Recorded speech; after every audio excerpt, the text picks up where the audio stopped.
Hey everyone, Tony and Jackie Walsh here. Welcome back to the channel. Today's just going to be a quick garden update. Yeah, the sun is bright, so I'll try to block the shade a little bit, but there are 6 jalapeno peppers growing up in here, plus 1 purple bell pepper shining through back there. Of course, and then you got the beets that are going here, and I've showed you that I've started eating beet leaves on my tomato sandwiches. And the beets are about to overtake the lettuce that's growing here. And this lettuce is a loose leaf lettuce. We just pick off the leaves and eat it on our sandwiches. We put this trellis up for these cucumbers here. And just got more stuff planted in here. Just put these tomato cages up, or tomato towers, for the tomatoes here. And I want y'all to look at that zucchini plant right there. That thing has taken over this raised bed.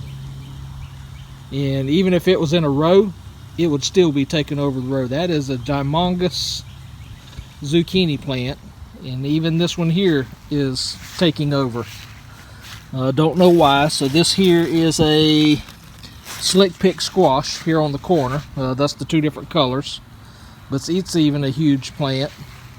And this zucchini is and this is why I said the paint sticks work better than the popsicle sticks.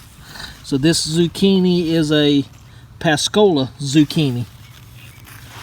And you can see it's got zucchini growing on it down there. The squash has squash growing here, so hopefully it won't be long. And then just more peppers, tomatoes, and cucumbers here. Okay, here it's time to harvest the 2 heads of cabbage out of the green stalk, so Jackie's fixing to cut them out. You get the excess leaves off and take them in the house and weigh them.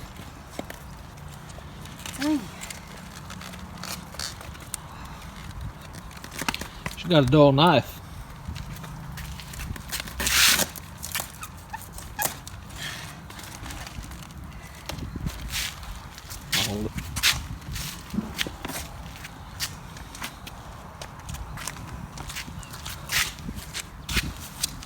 So the green stalk is doing great for the tomatoes, doing great for the peppers, so I've got to manage the green stalk up. But the heads of cabbage are not as big as what they are out of the traditional raised bed. So we won't be growing cabbage again in our green stalk. But definitely you can look at the tomatoes that are all over growing out of here.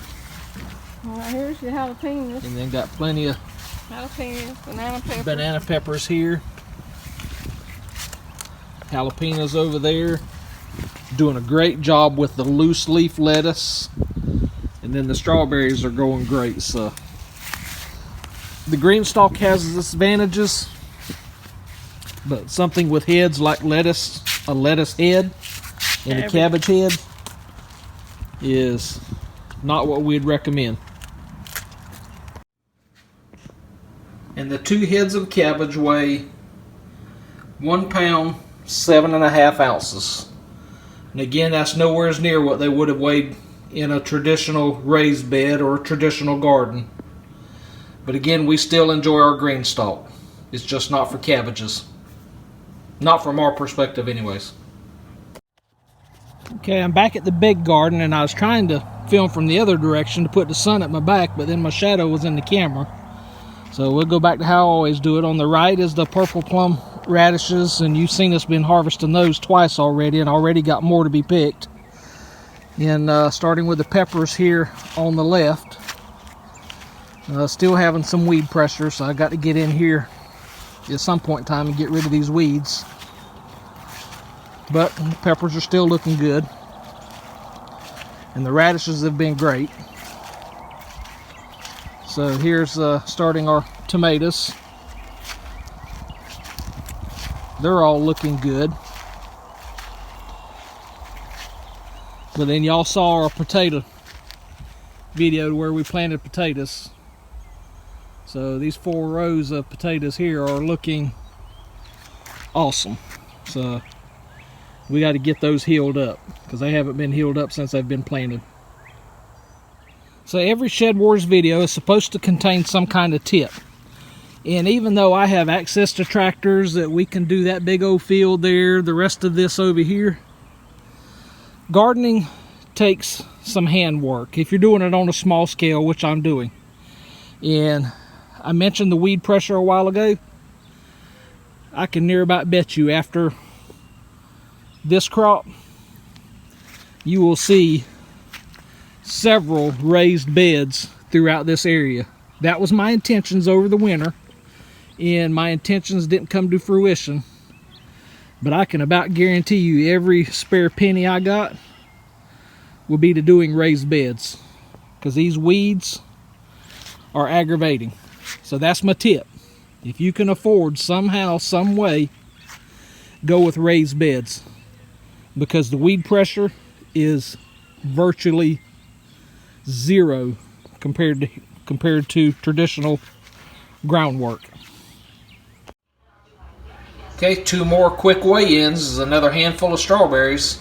It's only an ounce, but it's an ounce that counts. And another weigh-in of radishes, 14 3/4 ounces. Now, you can see we're leaving the roots on these things because I don't want to cut them off till we get ready to use them. So I'm just going to knock this weight back down to 14 ounces. Just because I haven't knocked the weight off of any of the radishes for the roots. So I'm going to knock that back down to 14. And you can see in this batch here, the golden Helios is more prominent than the purple plum. But all in all, they have been about the same. In this batch, the purple plum has some bigger ones, but it's been about 50-50.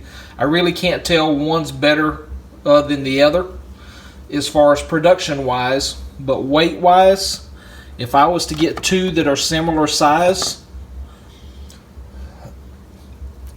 I can't tell any difference in the weight. So to me, it's the only difference to me in the purple plum and the golden Helios, and they're both Hoss Tool seeds, but the only difference is really the color. The color of the purple plum looks better than the golden Helios. So you can just see how that looks like it's, you can see the difference in textures right there. But all in all, there's no difference between either one of them. And just a little update on the Gladiator 4 challenge. The vine ripe tomato straight from the grocery store.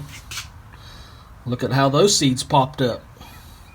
Now the orange bell pepper hasn't done anything, and these have been in here since the 12th, since April 12th. So still nothing on the orange bell pepper, but the vine ripe tomato from the grocery store,